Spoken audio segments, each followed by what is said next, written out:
নমস্কার, দেখছেন নিউজ 18 বাংলা। 5টার 5 মিনিটে শুরু করছি আমি মিমি। শহর কলকাতার একেবারে প্রাণ কেন্দ্র ধর্মতলা। সেই ধর্মতলায় হকার আর স্থায়ী ব্যবসায়ীদের মধ্যে গন্ডগোলের জেরে ধুন্ধুমার পরিস্থিতি। নিউ মার্কেট থানার সামনে স্থায়ী ব্যবসায়ীদের বিক্ষোভ, হকারদের বিরুদ্ধে হুমকি দেওয়ার অভিযোগ স্থায়ী ব্যবসায়ীদের। নিউ মার্কেট থানার সামনে হকার স্থায়ী ব্যবসায়ীদের মধ্যে গন্ডগোল, হকার স্থায়ী ব্যবসায়ী গন্ডগোলের জেরে রাস্তা অবরোধ।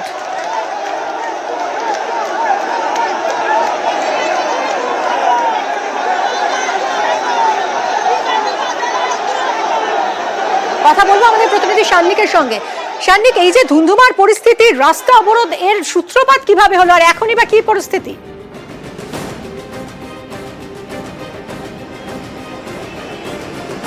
দেখো, এর আগেও আমরা দেখেছি হকারদেরকে এখান থেকে সরানো বা তারা যতটা জায়গা দখল করে রয়েছেন তার মধ্যে যতটা জায়গা টাউন বেন্ডিং কমিটির তরফে আগে সিদ্ধান্ত হয়েছিল সেই মতোই যাতে তারা তাদের হকারি করেন সেই বিষয়ে পুলিশের তরফে অভিযান চালানো হয়েছিল। কিন্তু তারপরে যেটা দেখা গেল যে যখন এই গোটা বিষয় হাই পাওয়ার কমিটি গঠন হলো তারপর তারা কিন্তু চেষ্টা চালাচ্ছিলেন যে গোটা বিষয়টাকে একটা সার্ভে করে তারা যাতে পুরো বিষয়টাকে একটা স্ট্রিমলাইন করা যায় সেই চেষ্টা করছিলেন। তার মধ্যেই আজকে যে ছবি সামনে এলো, যারা নিউ মার্কেটের হকার রয়েছেন এবং তাদের সঙ্গে যারা এখানকার ব্যবসায়ী রয়েছেন তাদের মধ্যে একটা সংঘর্ষের পরিস্থিতি। সকালবেলা তারা আজকে এখানকার যারা ব্যবসায়ীরা রয়েছেন তারা বিভিন্ন অভিযোগকে সামনে রেখে তারা আজকে বিক্ষোভ দেখান এবং সেই বিক্ষোভের সময় পুলিশ এসে হস্তক্ষেপ করার সেই বিক্ষোভ উঠে গেলেও পরবর্তীতে যেটা ব্যবসায়ীদের অভিযোগ, তাদের ব্যবসায়ীদেরকে হকারদের তরফে মারধর করা হয় বলে অভিযোগ। এই শ্রীরা মার্কেট অর্থাৎ নিউ মার্কেটের যে অত্যন্ত পুরনো একটি মার্কেট কমপ্লেক্স রয়েছে, সেই মার্কেট কমপ্লেক্সের যে ইউনিয়ন রয়েছে তার একজন শীর্ষস্থানীয় নেতা, তাকেও মারধর করা হয়েছে বলে অভিযোগ তুলছেন যারা ব্যবসায়ীরা রয়েছেন তারা। এবং সেই অভিযোগকে সামনে রেখেই ব্যবসায়ীরা তারা ফের একবার রাস্তায় নামে। यहाँ पे सारे लोग थाने में आ गए थे। किसको किस चीज को लेके कंप्लेन है? किसी को पार्किंग है, किसी ने किसी को धक्का मुक्की करी, आप लोगों ने ही मुझे बोला है। मैं फिर से बोल रही हूँ, किसी को अगर कुछ भी कंप्लेन है तो आप आइए, हम लोग बाकायदा कंप्लेन करेंगे, necessary action as per law लेंगे। ম্যাম ব্যবসায়ীদের একাংশ বলছেন, তারা অভিযোগ করছেন যে তারা দোকান খুলতে ভয় পাচ্ছেন, কারণ হকারদের একাংশ তাদেরকে আক্রমণ করেছে বলে তাদের অভিযোগ। তারা এখন দোকান খুলতে যেতে ভয় পাচ্ছেন, তার কারণ হকাররা যদি আবার তারা আক্রান্ত হন বলে একটা দাবি করছেন তারা। আর এই বিষয়ে কি পুলিশ অ্যাকশন বা এটা নিরাপত্তা বাড়ানোর ব্যাপারে পুলিশ কোনো চিন্তা ভাবনা, পুলিশ ব্রিগেড বসাবেন ওখানে? দেখুন, কোনো হকার মানে এরকম মানে কেউ নিশ্চয়ই বলেছেন, আপনি খবর পেয়েছেন, তবে আমাদের কাছে এখন অবধি নিউ মার্কেট পিএস এরিয়ার মধ্যে কোনো হকার ভাই দাদা আমাদেরকে কিন্তু এসে বলেননি বা দিদি বোন এসে বলেননি যে তারা ভয় পাচ্ছেন দোকান খুলতে। আর নিউ মার্কেট ছাড়া অ্যাটলিস্ট আমি অ্যাজ ডিসি সেন্ট্রাল ডিভিশনের মধ্যে এরকম হয়েছে বলে ইনফরমেশন নেই। আমি আবারও বলছি, যদি কারোর এরকম মনে হয়ে থাকে আমার সাথে এসে দেখা করুন পার্সোনালি, কোনো অসুবিধে নেই। এবং আপনারা নিজের পার্শ্ববর্তী থানাতেও যেতে পারেন, যদি কোনো প্রবলেম থেকে থাকে আমরা নিশ্চয়ই দেখব। ম্যাডাম, শেষ প্রশ্ন, যেহেতু দুপক্ষের একটা গোলমাল হিংসা ছড়িয়েছিল, অশান্তি ছড়িয়েছিল, সেটা রোখার জন্য কি কোনো পিকেট বসাবেন আপাতত? দেখুন, আমরা তো সবাই এখানে আছি, এটা পিকেটের থেকে অনেক বড়। এবার এরপরে সিচুয়েশনটা আমরা নিশ্চয়ই খতিয়ে দেখব। যদি মনে হয় যে আমাদের পিকেট বা পিকেট ছাড়া অন্য কিছুও যদি প্রয়োজন থেকে থাকে আমরা নিশ্চয়ই করব।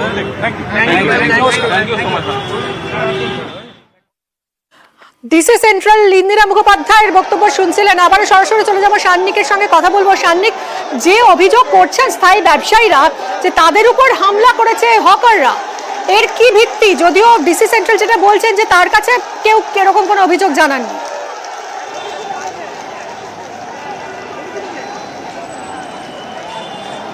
যদিও ব্যবসায়ীরা এখনো দাবি করেছেন তারা এই গোটা বিষয় নিয়ে তারা পুলিশের দ্বারস্থ হয়েছেন এবং পুলিশের তরফে তাদের গোটা বিষয়টা খতিয়ে দেখার আশ্বাস দেওয়া হয়েছে।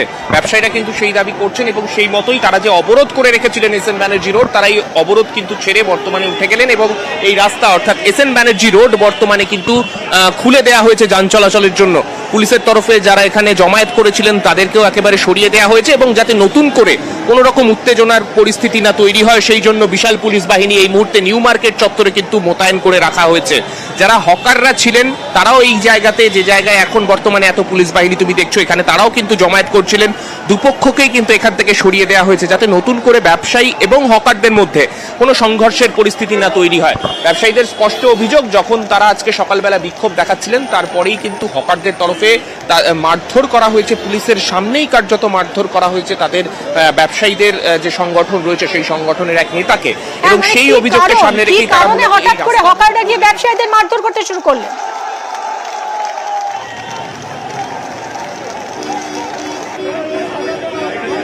দেখো, ব্যবসায়ীদের তরফে যেটা দাবি, তারা কোনো কারণ সেইভাবে বলছেন না। তারা বলছেন দীর্ঘদিনেই তাদেরকে এইভাবে ভয় দেখানো হয় হকারদের তরফে। তাদের দোকানের সামনের যে জায়গা রয়েছে সেই জায়গা তারা দখল করে থাকলেও তাদেরকে বললেও সেক্ষেত্রে তারা সরেন না, এবং সেই নিয়েই তাদের মধ্যে বাদানুবাদ বরাবরই চলতে থাকে।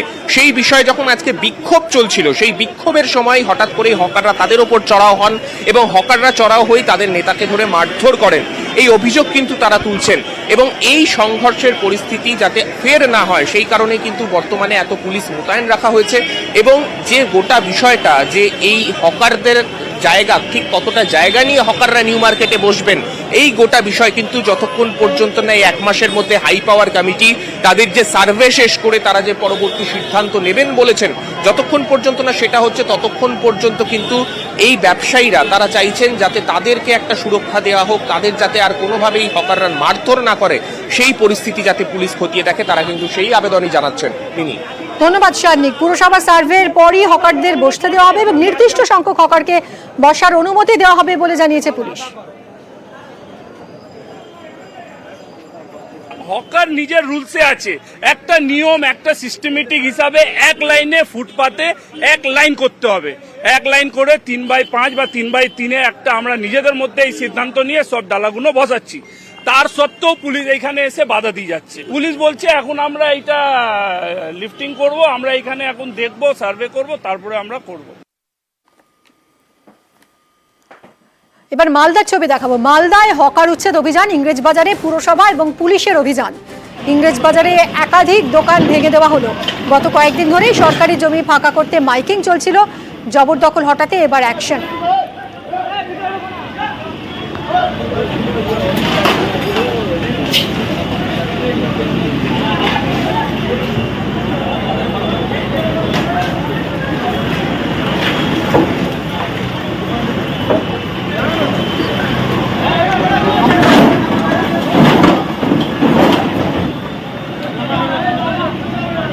কথা বলবো সেবক আমাদের প্রতিনিধির সঙ্গে। সেবক, আজ আবারও উচ্ছেদ অভিযান হলো মালদায়, কিন্তু মুখ্যমন্ত্রী মমতা বন্দ্যোপাধ্যায় তিনি তো 1 মাসের সময় দিয়েই ছিলেন, এই 1 মাস হকার উচ্ছেদ হবে না, তিনি তো সেরকমই নির্দেশ দিয়েছিলেন। দেখো, মূলত হকার উচ্ছেদ নয়, জবরদখল উচ্ছেদ অভিযান হয়েছে মালদা শহরে। কিছুক্ষণ আগে থেকে আজকে দুপুর থেকে অভিযানের নামে পুরসভা এবং প্রশাসন। সেক্ষেত্রে গত কয়েকদিন ধরে আমরা দেখছিলাম মালদহের বিভিন্ন ব্যস্ততম এলাকায় রাস্তার ধারে যারা বসছেন বা যে সমস্ত ব্যবসায়ী তাদের দোকানের জিনিসপত্র বাইরে এনে রাখছেন তাদেরকে সতর্ক করা হচ্ছিল। আর আজকে কিন্তু বেশ কিছু জবরদখল ভেঙে দিল পুরসভা। আজকে ইংরেজবাজার পুরসভার চেয়ারম্যান কৃষ্ণেন্দ্র নারায়ণ চৌধুরীর নেতৃত্বে অভিযান চলে, যেখানে মহকুমা শাসক ছিলেন, যেখানে পুলিশের পদস্থ কর্তারা ছিলেন। রীতিমতো জেসিবি নামিয়ে ভাঙচুর করা হয় বেশ কিছু জবরদখল, এবং অনেক জবরদখল ব্যবসায়ীরা সরিয়ে নেন পরিস্থিতি দেখে।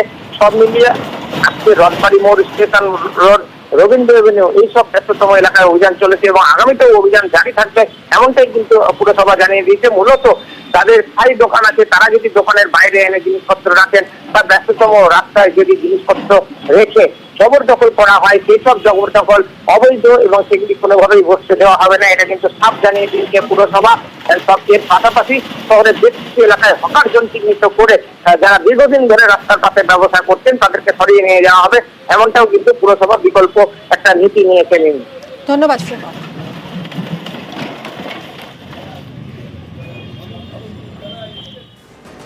কাউন্সিলরের বিরুদ্ধে মুখ্যমন্ত্রীকে নালিশ, পুলিশ সুপারের কাছে অভিযোগ মহিলার। পুরুলিয়ার হুচুকপাড়ার বাসিন্দার অভিযোগ কাউন্সিলর বিভাস রঞ্জন দাসের বিরুদ্ধে।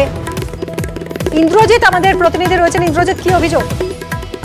দেখো মিনি, বিভাস রঞ্জন দাস তিনি হচ্ছেন পুরুলিয়া পৌরসভার 5 নম্বর ওয়ার্ডের কাউন্সিলর এবং গত যে ভোট হয়, নির্বাচন হয়, সেই নির্বাচনের সময় তিনি বুথ অফিসের জন্য হুচুকপাড়ার এক ভদ্রমহিলার কাছ থেকে 5,000 টাকা চুক্তিতে একটি ঘর নেয় এবং সেই ঘরে বুথ অফিস করে, এবং পরবর্তীকালে অভিযোগ সেই ভাড়া না দেওয়া এবং 1,000 টাকা ভাড়া দেওয়া।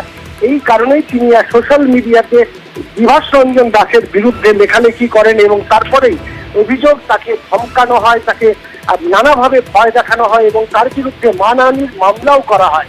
এই নিয়ে ইতিমধ্যেই সেই মহিলা জেলা পুলিশ সুপার এবং মুখ্যমন্ত্রীর কাছে লিখিত অভিযোগ জানিয়েছেন এবং তিনি একেবারে যেটা বলছেন যে স্থানীয় কাউন্সিলর কোনো বিপদে আপদে তিনি তার পাশে থাকবেন, কিন্তু না থেকে তিনি তাকে ধমকি দিচ্ছেন, ভয় দেখাচ্ছেন এবং যে বাড়িটি নেওয়া হয়েছিল, যে ঘরটি নেওয়া হয়েছিল ভাড়া, সেটি একটি নির্বাচনের কাজের জন্য নেওয়া হয়েছিল, লোকসভা নির্বাচনে, এবং তাকে প্রতিশ্রুতি দেওয়া হয়েছিল 5,000 টাকা দেওয়া হবে এবং সেই 5,000 টাকা না দিয়ে 1,000 টাকা দিয়েই দায় সারেন বলে অভিযোগ। এবং পরবর্তীকালে তিনি যখন টাকা চাইতে যান তখন উল্টে তাকে ধমক চমক দেওয়া হয় বলে তিনি অভিযোগ করেন। যদিও এই অভিযোগের বিষয়ে কোনো মন্তব্য করতে চাননি স্থানীয় কাউন্সিলর বিভাস রঞ্জন দাস, তবে পুরুলিয়া পৌরসভার চেয়ারম্যান নবেন্দু মাহালি তিনি জানিয়েছেন উভয় পক্ষেরই সাথে কথা বলা প্রয়োজন রয়েছে এবং তাদের সাথে কথা বলে বিষয়টি। এবং যে ভাড়াটিয়া ছিল তাকে উঠিয়ে 1 মাসের জন্য ওই যে লোকসভা ভোটটা হলো ওই সময় ভাড়া নিয়েছিলেন পার্টি অফিস করার জন্য, কিন্তু তারপরে আমাকে আর ভাড়া দেন না এবং ইলেকট্রিক বিলও দেন না। আমি যখন বলি উনি আমাকে 1,000 টাকা দিলেন, দিয়ে আমাকে বলছে যদি ভালোভাবে থাকতে হয় তাহলে ওইটা নিয়েই তুমি চুপচাপ থাকো, মানে আর কিছু বলো না। এমনকি উপরন্তি ভাড়াটিয়াকে ধমকি দিয়ে উঠিয়ে দিয়েছে। আর আমার ওই একটাই সম্বল ভাড়ায়, আমার বৃদ্ধা বাবা বয়স্ক অসুস্থ, মানে ওনাকে নিয়ে আমি একা মেয়ে, মানে এইভাবে আমাকে হ্যারাসমেন্ট করছে। আমরা যাতে বসে ব্যাপারটা মিটিয়ে দেওয়া যায়, কি সমস্যা হয়েছে, কি হয়েছে, এটা আমরা তো শুধু মহিলার অভিযোগ শুনছি, কাউন্সিলরের বক্তব্য শোনা দরকার আছে। তো বসে আশা করছি ব্যাপারটা মিটে যাবে। এটা সোশ্যাল সাইটে বা এইভাবে প্রকাশ্যে আসার বিষয় ছিল না। জানি না এটা একজন সিনিয়র কাউন্সিলর হয়ে ব্যাপারটা কেন পাবলিকলি চলে এলো। উনি এটাকে সেইভাবে ব্যাপারটা দেখতে পারতেন তাহলে হয়তো এটা হতো না।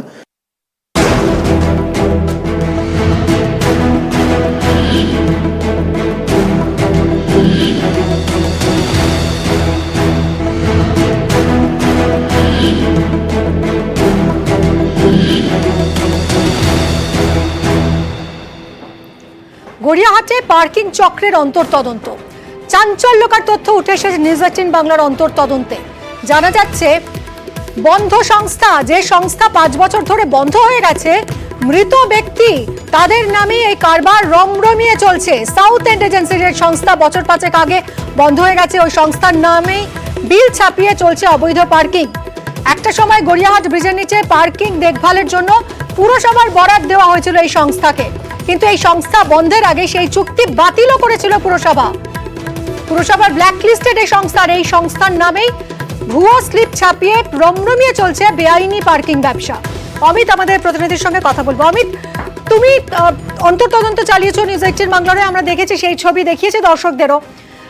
এখন পর্যন্ত যে চাঞ্চল্যকর তথ্য উঠে আসছে, যে সংস্থাটা বন্ধ হয়ে গেছে তাদের নামে ভুয়ো বিল দেওয়া হচ্ছে, হাজার হাজার মানুষ প্রতিদিন এই ভুয়ো বিল পাচ্ছেন, অথচ এতটা বেপরোয়া মানে এই সংস্থার নামে যারা এই ব্যবসা করছে, ভুয়ো ব্যবসা, কিভাবে এতটা বেপরোয়া, কিভাবে সাহস পাচ্ছে তারা?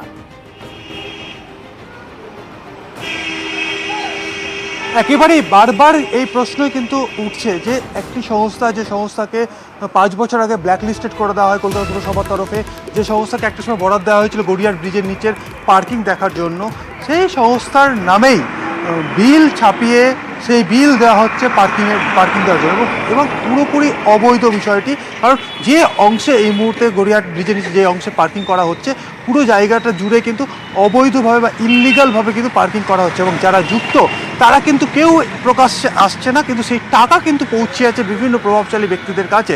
এবং অদ্ভুতভাবে আমরা গত 2 দিন ধরে সেই জায়গাতে আমরা রেগি করি, সেখানে যাই, আমাদের ক্যামেরা পৌঁছে যায়, সেই জায়গায় দেখা যায় যারা অ্যাকচুয়ালি পার্কিংয়ের দেখভালের জন্য যাদেরকে নিযুক্ত করা হয়েছিল তারা কিন্তু ক্যামেরা রয়েছে এই আজ করেই তারা কিন্তু এলাকা ছেড়ে দিয়েছে বা এলাকা থেকে বেরিয়ে গেছে। অন্যদিকে কাদের মাধ্যমে টাকা তোলা হয়েছে গত 2 দিন ধরে ওইখানেই যে ফুটপাথবাসী যারা রয়েছে তাদেরকে সামনে রেখে তাদেরকে খাবারের টাকা দেওয়া হয়, তার বিনিময়ে তারা সেখানে কাজ করে এবং তার টাকাটা তুলছে। এবং আজকে যখন আমরা ওই স্লিপ বা ওই এই প্রসঙ্গে আসছি, তবে তার আগে একবার তুমি কথা বলেছিলে যে এই বন্ধ হয়ে যাওয়া সংস্থার সঙ্গে যুক্ত এক ব্যক্তির সঙ্গে, আমরা একটু সেই কনভারসেশনটা শুনি আবার একবার। আমাদের কাছে একটা পার্কিং এর একটা বিল এসছে, সেখানে হচ্ছে সাউদার্ন এজেন্সির নাম ব্যবহার করে এখনো পার্কিং এ টাকা তোলা হচ্ছে। এই এজেন্সিটা কি এখনো এক্সিস্ট করছে? এখনো কি আছে এজেন্সি? এই এজেন্সিটাকে তো 4 বছর 5 বছর হয়ে গেল এজেন্সি বন্ধ হয়ে গেছে। এজেন্সি থেকে তো কোনো ইয়ে করা হয় না।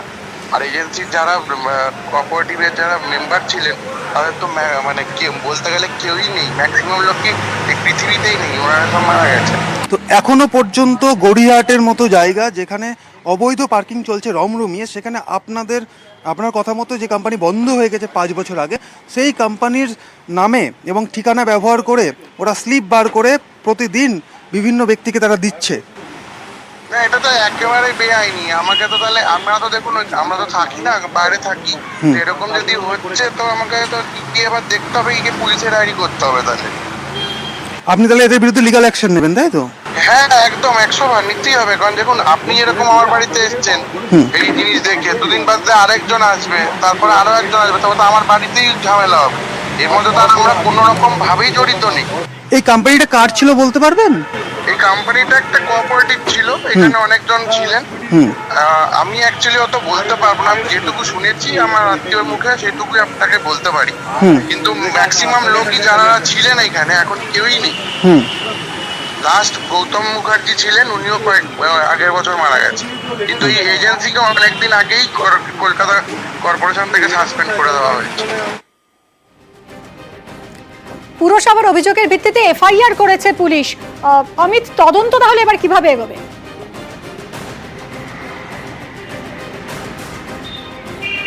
দেখো, এই যে সংস্থা সাউথ এন্ড এজেন্সি, তার বিরুদ্ধে বিশ্বাসভঙ্গের অভিযোগ আনা হয়েছিল কলকাতা পুরসভার কার পার্কিং ডিপার্টমেন্টের তরফে। এবং কি অভিযোগ আনা হয়েছিল যে এই সংস্থাকে বরাদ দেওয়া হয়েছিল গড়িয়াহাট ব্রিজের নিচের পার্কিং দেখভালের জন্য, এবং তার বিনিময়ে যে টাকা সরকারিভাবে যে টাকা তোলা হচ্ছে পার্কিং নেওয়ার জন্য, সেই টাকা কিন্তু দিতে হবে কলকাতা পুরসভাকে। এইখানেই তারা বিশ্বাসভঙ্গ করেছিল, এমনটাই কলকাতা পুলিশ সূত্রে আমরা জানতে পেরেছি। এবং এই সংস্থার বিরুদ্ধে গড়িয়াহাট থানাতে অভিযোগ দায়ের হয়েছিল, তদন্ত করা হয়েছিল পুলিশের তরফে, এবং দেখা যায় যে সত্যি এই সাউথ এন্ড এজেন্সি কলকাতা পুরসভার সঙ্গে বিশ্বাসভঙ্গ করেছে। অর্থাৎ যে শর্তে এদেরকে লিজ দেওয়া হয়েছিল পার্কিং দেখভালের জন্য, সেই শর্ত তারা খিলাপ করেছে, তারা বিশ্বাসভঙ্গ করেছে। কি বিশ্বাসভঙ্গ করেছে?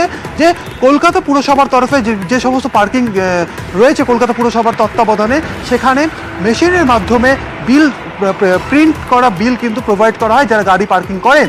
সেই ক্ষেত্রে তারা যদি 10টা গাড়ি সেখানে পার্কিং করতো, সেখানে 3টে বা 4টে গাড়ির ক্ষেত্রে তারা প্রিন্ট করা বিল প্রোভাইড করতেন, এবং বাকি টাকা তারা ক্যাশে নিতেন। তার কোনো হিসেব থাকতো না ওই কলকাতা পুরসভার যে পার্কিং যে বিল, তাতে এইভাবে বিশ্বাসভঙ্গ করে এই সংস্থা, এমনটা কিন্তু আমরা কলকাতা পুলিশ সূত্রে জানতে পারছি। তারপরেই আমরা কলকাতা পুলিশে গড়িয়াহাট থানাতে অভিযোগ দায়ের করা হয়েছিল এই সংস্থার বিরুদ্ধে কলকাতা পুরসভার কার পার্কিং বিভাগের তরফে। তদন্ত এগিয়ে নিয়ে যায় গড়িয়াহাট থানা, এবং তদন্ত করার পরে এই সংস্থার বিরুদ্ধে এবং সংস্থায় যিনি কর্ণধার ছিলেন গৌতম মুখোপাধ্যায়, তার বিরুদ্ধে কলকাতা পুলিশের তরফে বা গড়িয়াহাট থানার তরফে চার্জশিটও ফাইল করা হয়েছিল। একদমই তাই অমিত। অর্থাৎ এই যে এজেন্সির বিরুদ্ধে পুরসভা অভিযোগ দায়ের করেছিল, গড়িয়াহাট থানায় বিশ্বাসভঙ্গের অভিযোগ দায়ের করেছিল, এবং পুরসভার অভিযোগের ভিত্তিতেই পুলিশ এফআইআর দায়ের করেছিল 2022 সালে। তদন্তের পর চার্জশিটও দিয়েছিল গড়িয়াহাট থানা। বন্ধ এজেন্সির এই স্লিপেই গড়িয়াহাটে বেআইনি পার্কিং এর রমরমা ব্যবসা। নিউজ 18 বাংলার অন্তর তদন্তে উঠে এসেছে চাঞ্চল্যকর তথ্য।